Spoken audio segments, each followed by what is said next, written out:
Hi, I'm Adiba Jagardar, and I am the author of Honey and Issues Guide to Fake Dating.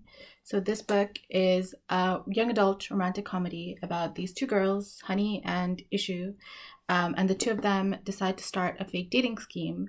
Um, Honey, because she wants to validate her bisexuality to her friends, and Issue because she wants to become head girl at her school and impress her parents. But obviously, as their fake dating turns into something real, they need to figure out if they're willing to make some sacrifices to get there happily ever after. So I'm going to read a little bit from this book. I'm going to read a chapter from Issue's perspective, and it's actually the first time that we see the two girls interacting. Saturday morning, I wake up to a loud ping from my phone, reminding myself that I need to start setting that thing to silent since Nick has decided she actually needs a sister now. I lean forwards and pick up my phone from the bedside table. The notification tab at the top of the phone shows that I have a message on Instagram. I shoot up to a sitting position, rub my eyes, and look at the screen a little more closely. I don't even remember having Instagram on my phone. I'm pretty sure the last time I put up a photo was at least a year ago, if not longer. I don't use Instagram because I don't care to see all the aesthetic photos that people put up there. I pull down the notification tab, expecting that a troll has managed to get through whatever filters Instagram has. But instead, there's a message from Humaira Khan, of all people. Moira is dreaming. Hey, what's up? I stare at the message for much longer than I need to, trying to process the fact that Humaira sent me a message, and that is the message she sent.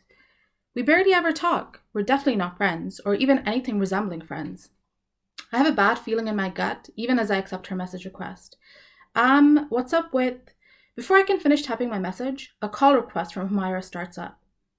Has she just been waiting around for me to see her message? Why is she calling me? My finger hovers over the green accept button, slides to the red reject button, then back to accept. Humaira's face fills up my phone screen. Hey!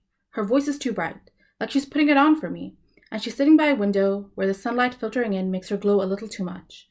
She looks like an angel, with the sunshine forming a kind of halo around her cascading black hair.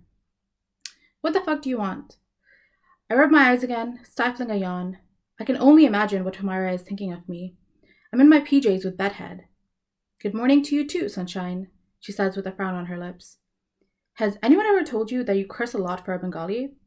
I fix her with a small glare. What does that even mean? Bengalis can curse a lot. Plus, I'm Irish too. Maybe I curse just the right amount for an Irish person. Ever think of that? She rolls her eyes, but I can tell that she's amused from the way her lips are twitching at the corners. I'm calling because She tucks a strand of hair behind her ears and looks to the side of my head. Need your help. Well, obviously. Help with what? Did you fail your biology test? No, she exclaims, finally meeting my gaze. We didn't even get back our results yet, but I'm pretty sure I did well on it. Then what subject do you need my help with?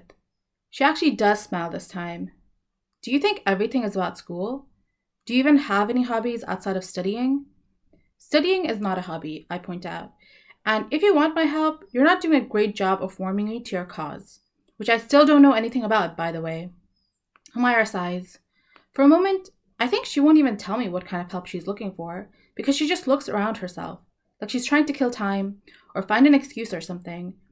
I'm just about to tell her to either hurry up and get on with it, or hang up the damn phone when she finally starts speaking.